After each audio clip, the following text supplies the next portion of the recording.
don't you wanna go? I'm going up the country, where don't you wanna go? Take you to some place I've never been before. I'm going, I'm going, where the water tastes like wine.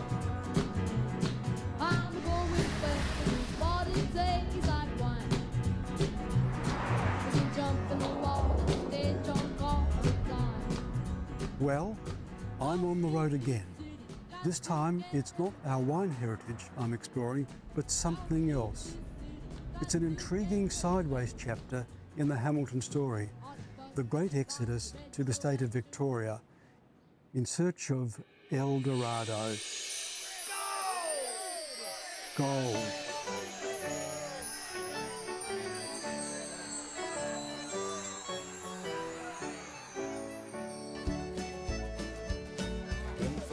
Left old England shore, such yarns as we were told, as how folks in Australia could pick up the lumps of gold. So when we got to Melbourne town, we were ready soon to slip and get even with the captain. We scuttled from the ship with my swaggle on my shoulder, blackberry in my hand. I travelled the bush of Australia.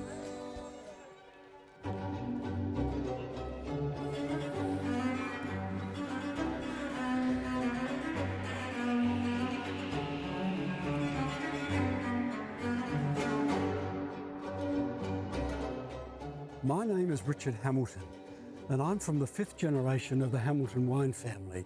In other words, I'm the great-great-grandson of my namesake, Richard Hamilton, who planted his vines by the banks of the River Sturt, possibly as early as 1838. Exploring the great Hamilton wine heritage has been a passion of mine ever since I can remember.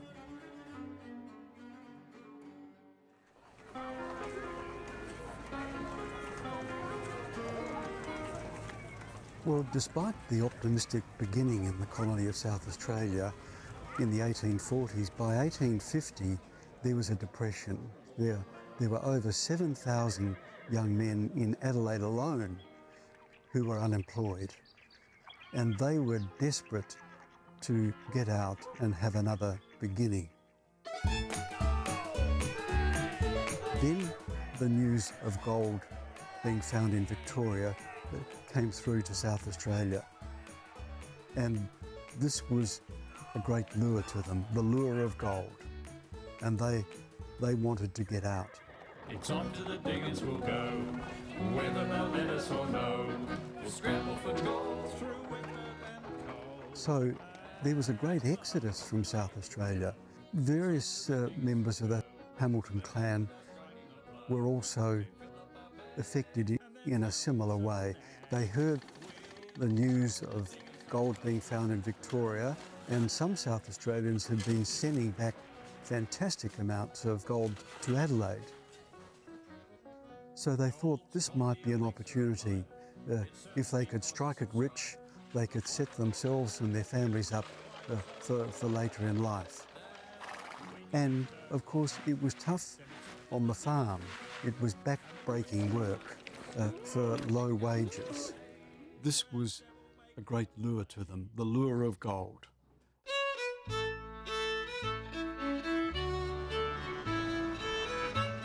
The Goldfields did something that nowhere else in the world did. It made an ordinary person think the same as a person that had all the wealth. Yes, yes. And they didn't need those people, and they quit working on farms and did other things, as your ancestors would have done. Did, yeah. Well, they quit the family farm back in Glenelg in South Australia. Yeah, and that's what used to happen. You know, they were making a meagre living. They come here, and all of a sudden they're making 10, 15 times more than they were ever making on a farm. And if they were lucky, they were making a lot more. Well, first of all, there were the 4 brothers, Richard, Robert, John, and the youngest son, Alfred. Well, gentlemen, I'd like to show you a map of the gold route. 1852, when the Hamiltons were considering going across to Victoria to search for gold, there were 2 main gold routes. There was what was called the northern route, which followed the windy course of the River Murray, way across here to Swan Hill in Victoria, and then they could follow the Loddon River down to Mount Alexander, where most of the gold was thought to be located. The other route was what's called the southern route, and this came across from the punt at Wellington over the River Murray, following the Coorong, and then going a little bit inland, Mount Gambier Way, Portland. Now, some went across country Victoria to Mount Alexander region.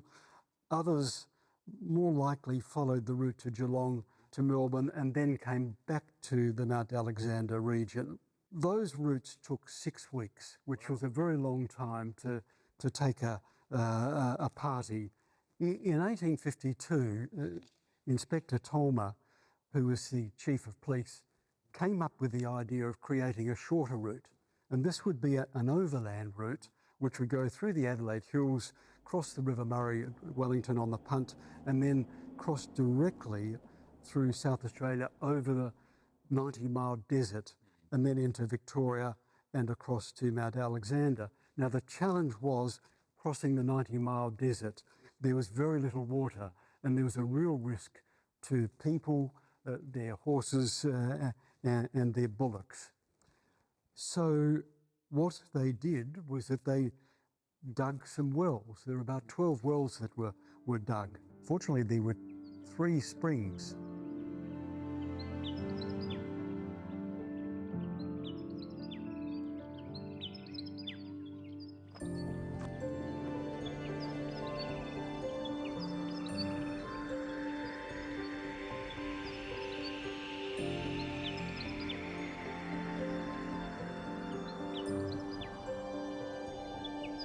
So they thought this might be an opportunity. If they could strike it rich, they could set themselves and their families up. And Tom's idea was to go across to Victoria, collect the gold and bring it back to Adelaide and pay the miners a higher price for their gold, so they would be induced to send the gold back to Adelaide rather than to send it to Melbourne. And this worked because in his first expedition he was able to reach Victoria in 8 days, and that was a great improvement from 6 weeks either by the northern or the southern routes. Well, the Hamilton brothers took the overland route as established by Sergeant Tolmer. They left in mid-May of 1852, which was the beginning of winter, for when they crossed the border into Victoria and encountered the Wimmera River, it was in a great state of flood, and to cross the river was a significant hurdle. There was an island somewhat away from the bank, and they had to swim their bullocks and pull their wagons to the island. But then to get across to the other side posed other difficulties because the river was so deep and the current so strong.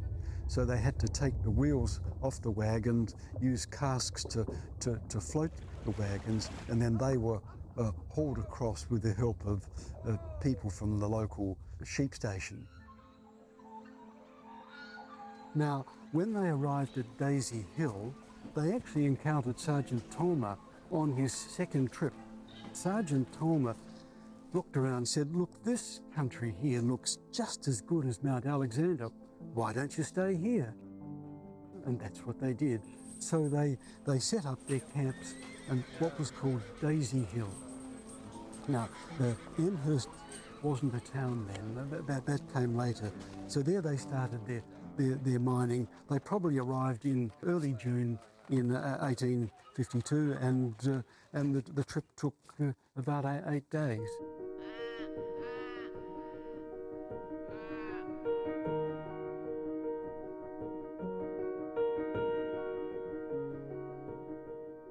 However, there was a notice that appeared from the South Australian Register which said if the sons of the late Richard Hamiltons see this notice, this is to inform them that their late father died suddenly and unexpectedly at Curtis Farm on the 30th of August 1852.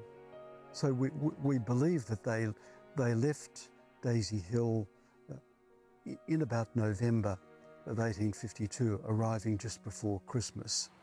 When they got back to the farm, they discovered that Henry was helping his mother run the farm. They also found out that Richard had bequeathed the farm to his wife Anne, and it was decided that Henry would run the farm with the help of his mother. So they stayed around for quite a while, a couple of years in fact, but they became disenchanted and they decided that they would go back to the goldfields and try their luck again.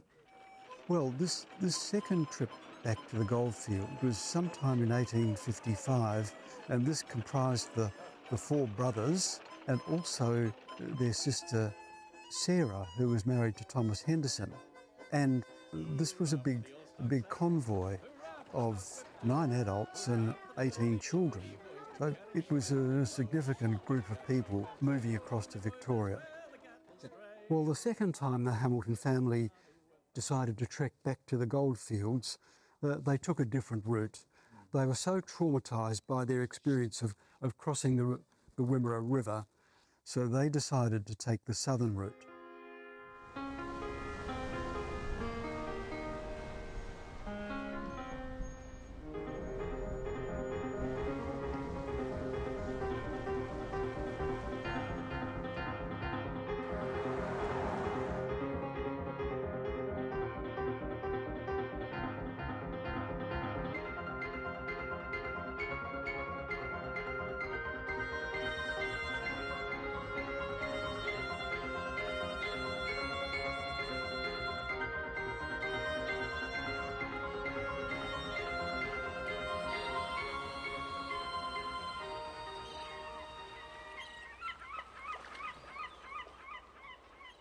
Interestingly, along the Coorong, they were encountered by an Aboriginal man, and he wanted some flour, and they gave him some flour in exchange for a silver spoon, and this silver spoon is still in the possession of the family.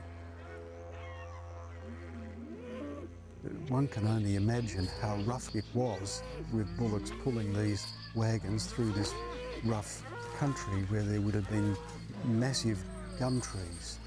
There would have been soft sand hills that they had to pull the wagons through.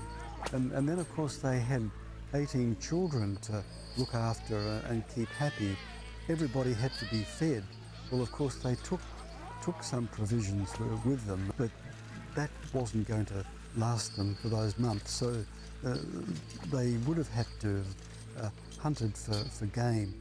We shouldn't underestimate how difficult that journey would have been. I think it shows that they were very determined and resourceful people.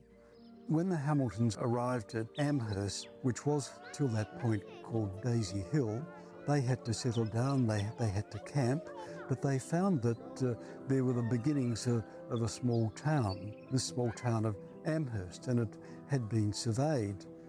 And interestingly, there were streets there that had been named, like Bond Street, Oxford Street, the Circus,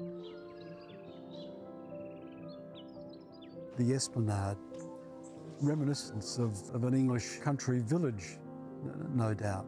And blocks of land were put up for sale. So Richard and Margaret, they bought 2 blocks close to the Circuit and High Street. The others would have camped for a while. They had to go out prospecting because they had to make a living, they had to be able to buy food. But interestingly, businesses had started to set up in the town. So there were shops, there was a general store, there were 4 hotels. Eventually there was a butcher. There was the Bank of Australasia. So it was the beginning of quite a nice small country town.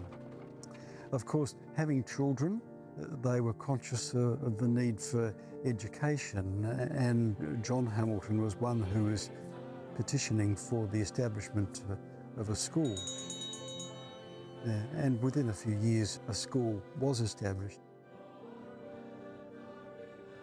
Amherst became quite a thriving community with people settling in, setting up businesses, and the gold prospecting going on that was really feeding the economy. John, this is Kirk's Dam. Yep. This is where the Hamiltons first came to dig for gold. It would have been fairly virgin ground when they came. What were they looking for? Well, you picked up the right type of stuff. It's got the fractured quartz, it's got the black stuff in it, it's got a bit of colour in it. It's what they used to call salt and pepper. It's got the three colours. And that's what they used to look for. But when they came through, you think about it, they had to have something on the ground they looked for. Yeah. Now, there weren't many trees in here at that stage. There's a lot of grass in here, more so. Grass doesn't grow very much in here anymore. Now, you see this here, that quartz has been naturally pushed up as the tree roots have come up. That's what they would look for. So that was the classic appearance. That was a classical appearance of what was some sort of indicator for them to go and look. So then they'd start digging. Then they would probably move to the side of it. They would take a sample out of this, maybe get a bit of colour, what they call colour in a pan, and then they would then proceed to put holes down to see what was there. Much of the superficial gold had been gathered, so they had to dig for gold. And this was back-breaking work, digging through this tough ground.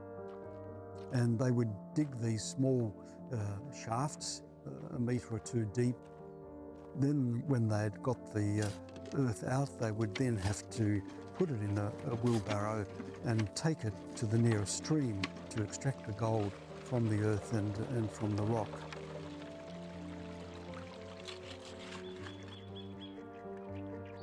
So they depended upon water. So when the season was good and water was flowing in the streams, they could use the water to pan for gold. Some of the holes around here and around that area produced £8,000 worth of gold in a morning. And they were 6 foot by 6 foot holes, 4 foot deep. Now, obviously some people had enormous success. Yes. But others, it was a time of a lot of hard work. It's a lot of hard work. Disappointment. And disappointment. There's no doubt about it. A lot of the women took jobs as doing the laundries for the miners and school teaching and things like that, which I believe your ancestor took a job as a school teacher down in that district. That's right. But that was not uncommon. That was to get through when things were tough. Later, to make it more efficient, puddling machines were developed. Puddling machine was an Australian invention actually, and it was quite a development so that significant amounts of earth and mullock could be processed.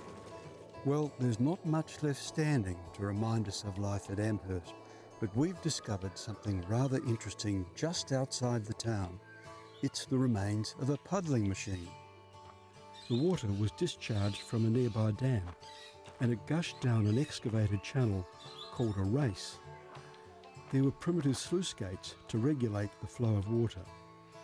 The race led to a second smaller dam dug out adjacent to the puddling machine.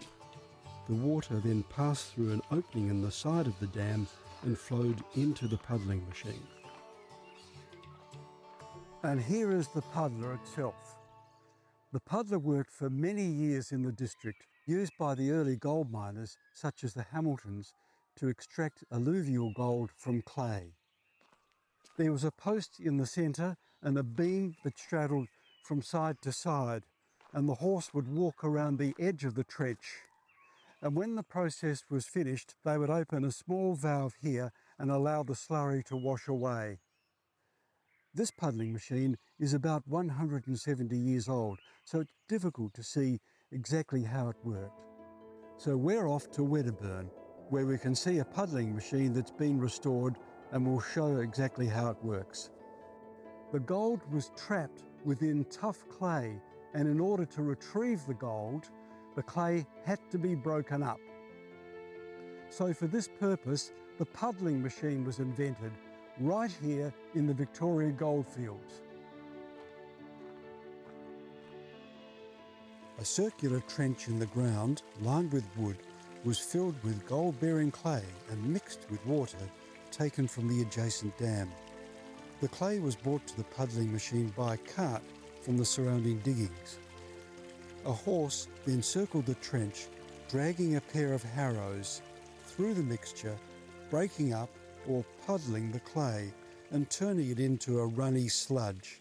The gold was released from the clay and sinks to the bottom.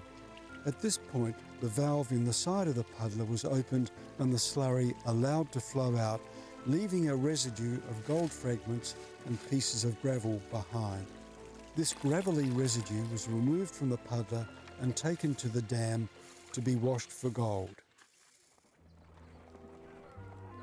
Well, the Hamiltons, in a sense, had burnt their bridges. They'd left South Australia and they had to make a go of it. Back then, I would say that first 8 to 10 weeks, even though they found that first nugget, would have been a learning curve. And they would have been thinking, are we going to make it? All of them would have been running, it would have been running through their minds. Even as hard-working people, they would have still had that running through their minds. So it's just, I guess it's a mindset as much as anything. A lot of the gold had been taken up early, so to find more gold, it was a much more arduous task. Yeah, so what happened in this field here? Well, this area is the Kangaroo Gully. What they've done, they've come down here really heavy and they've taken all of the bottom out and they pushed it to the sides to get at the gold on the bottom. This has virtually been surfaced after they put the holes in, get at more gold. Well, while we're in this neck of the woods, let's have a look at something quite fascinating. This massive outcrop near Amherst is known as Quartz Mountain. It gives us a good idea of what the gold-bearing underground quartz reefs mined by William Costick would have been like. This one is conveniently above ground. Most, of course, were located deep beneath the surface and required huge efforts by the miners to reach and excavate. This reef stands 6 metres high and runs for 800 metres. Of course, all gold-bearing quartz outcrops were mined extensively, and this reef was mined in the 1850s and 1870s. However, it didn't turn out to be so lucrative, which is the only reason why it's still here today.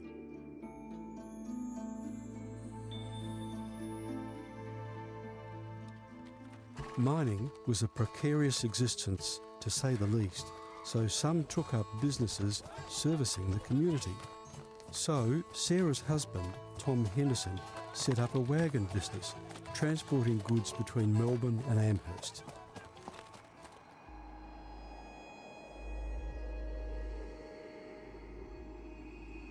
But there were tragedies in Sarah's life. In 1858, Tom was travelling from Melbourne and he was about to cross the low-lying Saltwater Creek when he lost control of his wagon as it rolled down the slippery slope. He got caught between the wagon and the railings and he was crushed to death under the wheel. His mangled body was found days later in the murky waters of the creek.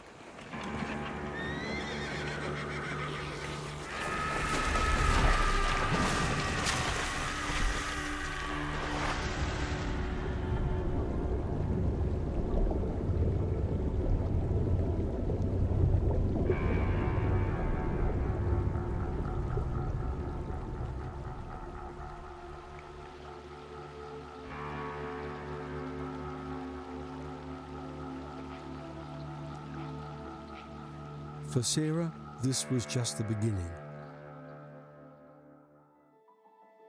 Sarah was lucky to meet William Costick through her brothers, and they married. And they had 2 children together, which was in addition to Sarah's existing 11 children. So they had a family of 13 children, which was quite fantastic when we think about it in today's terms. And William Costick was lucky enough to take up the lease on another reef, which he called the Croydon Reef or the Croydon Mine. There were quite some reasonable returns of gold from that mine, but it was a major undertaking. They sank a shaft going down to 270 feet and then a horizontal shaft into the reef of almost the same distance. But they were able to extract enough gold to keep them going. Eventually, after some decade or two, it started to peter out.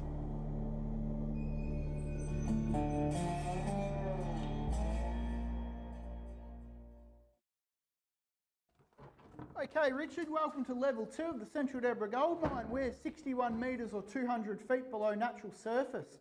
Down this way is a really good example of an underground quartz reef, what we find the gold in here in central Victoria. Come down this way, I'll show you. Okay, Richard, I'll open up the display here. You can get an up-close look at the gold in the quartz. Well, I can see the quartz reef here amongst the sandstone, and look, that looks like gold there. Would that be right, Bill? Correct, Richard, that is real gold. Remember, we always find gold inside quartz. Could I take a little sample of it? As long as you share. Okay.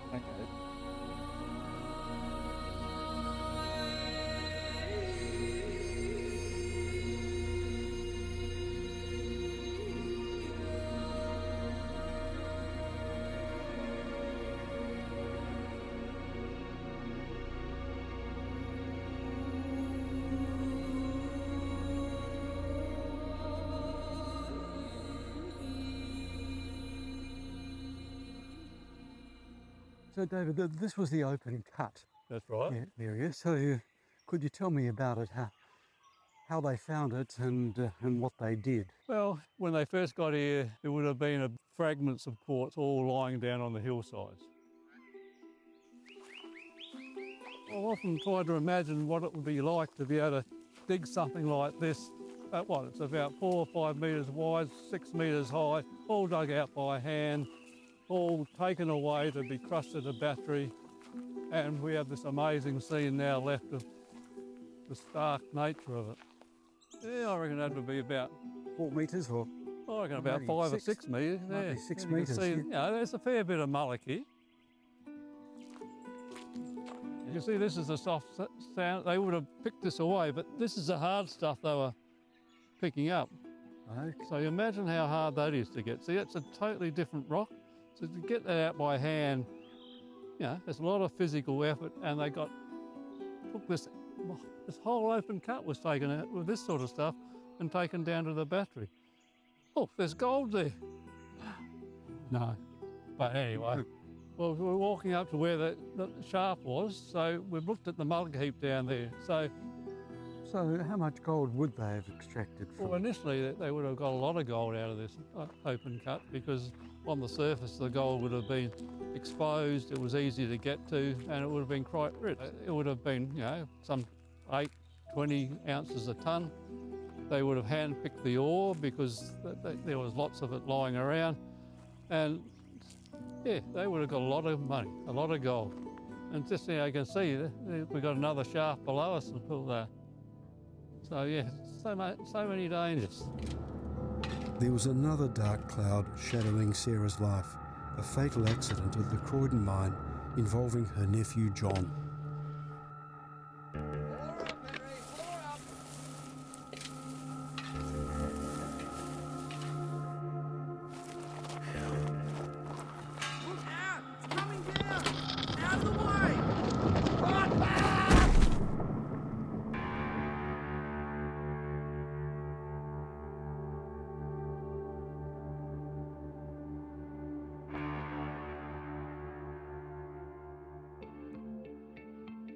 But they were industrious people, and William Costick, encouraged by Sarah, built a battery or a stamping machine.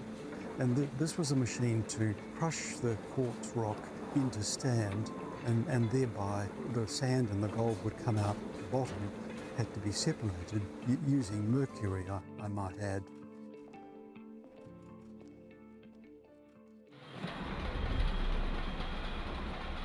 The set of heavy stampers were lifted by cams on a horizontal rotating shaft. As the cam moved, the massive stamps fell repeatedly on the ore below, crushing the rock into sand. Right, Richard, we're now standing on the tramway embankment. We've been up at the open cut where I explained to you where they extracted the ore from it. They would have loaded onto carts or trucks and they would have pushed it down this tramway embankment over to the battery. Well, your ancestors were mining on a very dry goldfield. Water is really important, and you have a look at the dam behind us, all dug by hand. That would have been to supply water to the crushing battery, which is just up the hill from us. That would have operated every day except Sunday. Well, Richard, I think this is the later battery, the battery that was put in here in the 1880s. Unfortunately, it now is just an archaeological ruin, but you can see here there still remains of the stonework that was the base of the boiler setting. You can see the stonework there. See these bolts, these are manufactured by a blacksmith. They're not manufactured in a factory, they're hand wrought. Here's a nice piece of quartz to show you. This is the ore they were crushing. You see it's a mixture of, there's got a bit of reef in it as well, so that's why you end up with the tailings and the slimes. And right next to us, as you walk down a bit more, you can see the last surviving trace of the boiler setting. This would have been twin parallel walls. Well, as you can see from this site, Richard, all the machinery has been taken away and scrapped, and all we have now is just rubble, stone and brick rubble. And sometimes, like you see here, the bricks have been broken, but here's a full one. Oh, look at that. Huh? See those thumbprints there? Yeah. See, this is one of the great artefacts on a site like this where there's just rubble. You can see the two thumbprints of the brick maker as he pushed them out of the mould after they'd been dried. So when you put your thumbs in that, you're touching another person's thumbprints after 150 years. Yeah. These sort of things, even though I know I'm an archaeologist, they make me quite emotional because you can actually feel a connection with a person from the past. And I can certainly feel that connection. That's good. Later on, when they came back to retreat the tailings, they started using cyanide. Yeah. That came in the late 1890s. It was a process invented overseas, and the Victorian government bought the licence to allow it to be freely used by Victorian miners. But no doubt, using these chemicals, the mercury and the cyanide process must have had a deleterious effect upon the health of all involved. So it was a tough life from beginning to end. Early diggings of digging these small mines to establishing these major shafts to the battery process and to the cyanide process. Gold mining was not a picnic for the Hamilton brothers and their sister Sarah. Perhaps the hardest blow for Sarah came in 1867 when her son, 20-year-old Henry, was working at the head of the mine.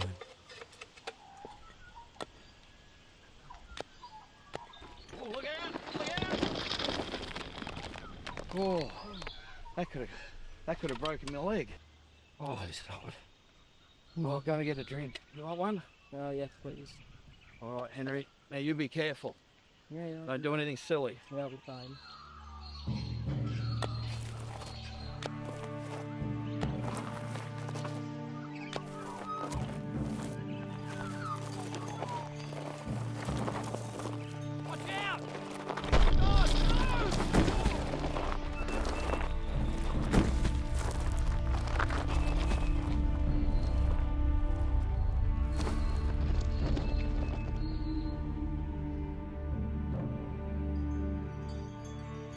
So there were 4 tragedies that beset Sarah. This must have had an impact.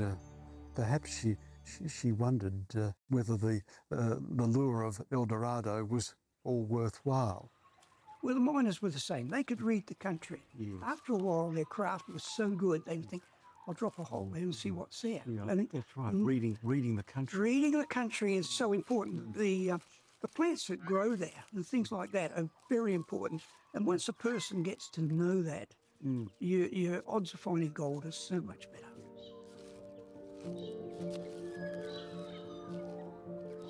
To extract the gold, even from those superficial alluvial mining processes, water was required to pan the gold or through these puddling machines. And of course, when drought came, there was no water, so the mullock and these piles of earth persisted. But they were resourceful people, and not only did they divert the water from creeks and rivers into the puddling machines, but for later on, when the rain wasn't there, they established dams so they could use water for the gold processing for an extended period. It was all manual labour to establish dams. There was no mechanical assistance in those days, so it was pick, shovel and wheelbarrow.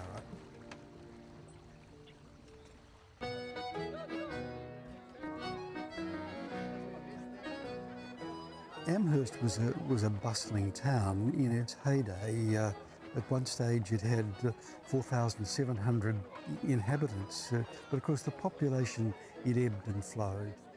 As gold gradually ran out, the population declined, and eventually it was deserted. It was like a ghost town for many decades. So here we are at the site of the old town of Amherst. It looks pretty deserted these days, but there are still traces of the town still present.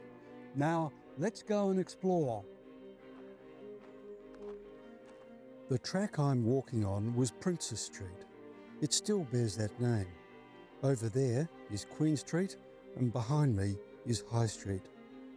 Of particular interest to us, just over there is John and Margaret Hamilton's house backing onto their dairy. At the end of Princess Street is the grandly named The Circus, which faced on to the Anglican Church. The other end of Princess Street led to the Esplanade, where townsfolk could stroll on the banks of Daisy Hill Creek in the cool of an evening.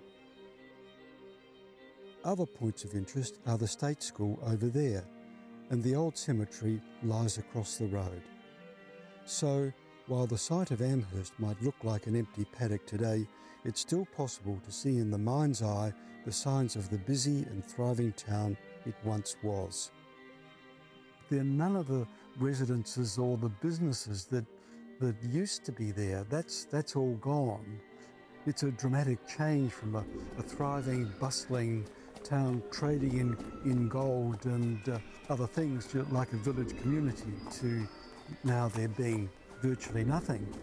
And on the back of it, it's like a moonscape with holes everywhere where the diggings were. It's got a certain serenity about it. In a way, it's a beautiful area with the hills and mountains in the background. And Amherst is like in an amphitheatre above the Daisy Hill Creek where the Esplanade once was. There's a certain peacefulness, I think, about the town area. What happened to the Hamiltons here at Amherst? Well, we're about to find out. Well, hello. G'day, Richard. How are you? Sarah's family. Oh, good to see you, Richard. Lovely to see you again. Robert's family. Yes. And Douglas and Leanne also. Great to see you. Lovely to see you too. Thanks so much for coming. Yes, I find it very adventuresome of them, actually, when I think about it, Richard, to think that they left the comforts that the meagre comforts they did have, and the security, I guess, of their families, and came across here and in search of perhaps a new life and try and settle. Yeah, I think Robert and his family would have come to a fairly stark realisation very early that Victoria was quite a place of extremes in the weather and the cold and the winters and the desert. Yes, the gold fever, I couldn't imagine why not, given that everyone was being successful over here mostly. The stories that would have been going back to Adelaide from Victoria would have been very enticing. So Robert, not surprisingly, I think South Australia was economically struggling once the gold fields opened up over in Victoria, so I can't see why he wouldn't decide to have that big adventure and come over and look for better luck, hopefully. And you've just discovered each other. We have, yes. We have, yeah. We had no idea that we existed, so, I really only discovered that that Robert had remarried, that had had a second family and a second marriage. So it's lovely. Yeah, it's been very nice. Yeah. Murray, this is a beautiful graveyard with a certain serenity about it. You're descended from Sarah and Thomas Henderson. Could you tell us something about their life and maybe the tragedies that beset them? Yes, well, Sarah, who was my great-great-great-grandmother, tragically lost her husband Thomas in an accident, and her two eldest sons came home and informed her when she was pregnant with her 11th child that their father and her husband had been killed.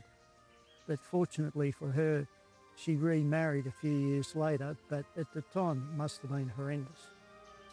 Yeah. Then there's Robert Hamilton. He remained in the district and he mined for a very good part of his life. He was said to have had gold fever, so he was really into it and made a living from it. And then we've got Sarah. Sarah remained in the district until her very last days. She died in 1893 in her late 60s.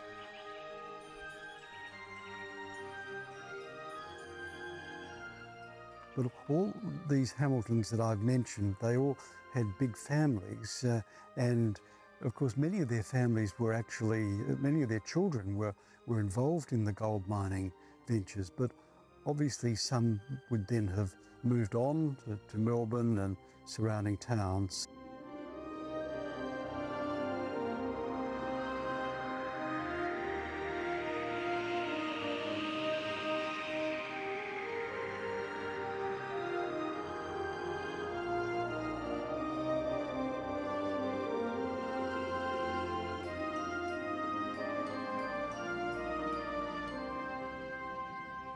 John, the Hamiltons who came to Amherst in 1852 were four sons and a daughter of Richard Hamilton, who planted South Australia's first vines on the banks of the Sturt River. And I'm fascinated to see the soils that we have here in the Amherst region. To me, they look as if they would be ideal for winemaking. Redraining soils, quartz gravel. Well, it's funny that all the goldfields around Victoria in our area, right through Ararat and Great Western, have this type of soil where they plant the grapevines. And they actually face them facing north, and it seems to be ideal for growing grapes. It is one of the most efficient grape growing areas in Victoria. It's a pity they didn't think about planting a vineyard over there. They might have struck more gold, who knows, in the wine industry. Always back to wine, isn't it? It's always back to wine.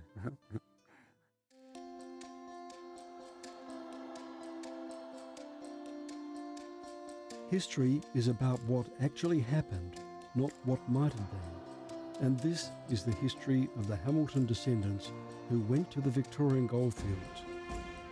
It's not really a success story. It's not a picnic. It's a tough story, but that's what happened. They were rugged, persevering people, and many did it to the very end of their days.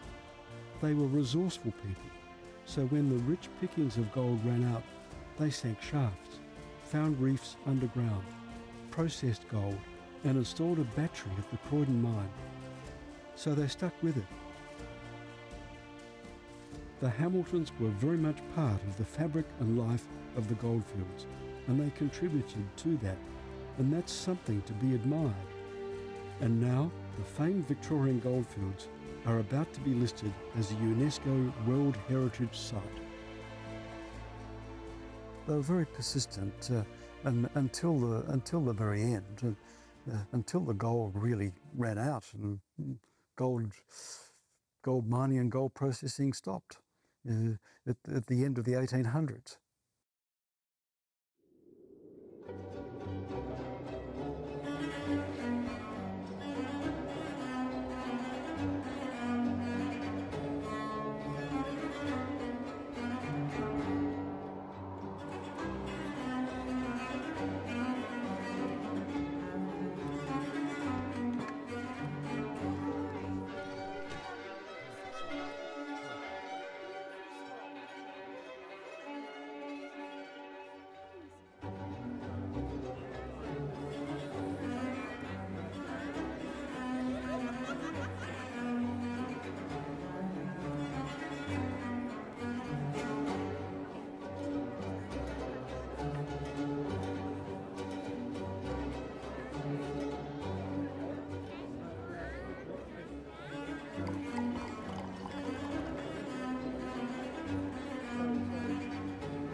Sadly, for the Hamilton family members who trekked across the 90-mile desert to Victoria in search of gold, the moral of this story is that fortune doesn't always favour the brave.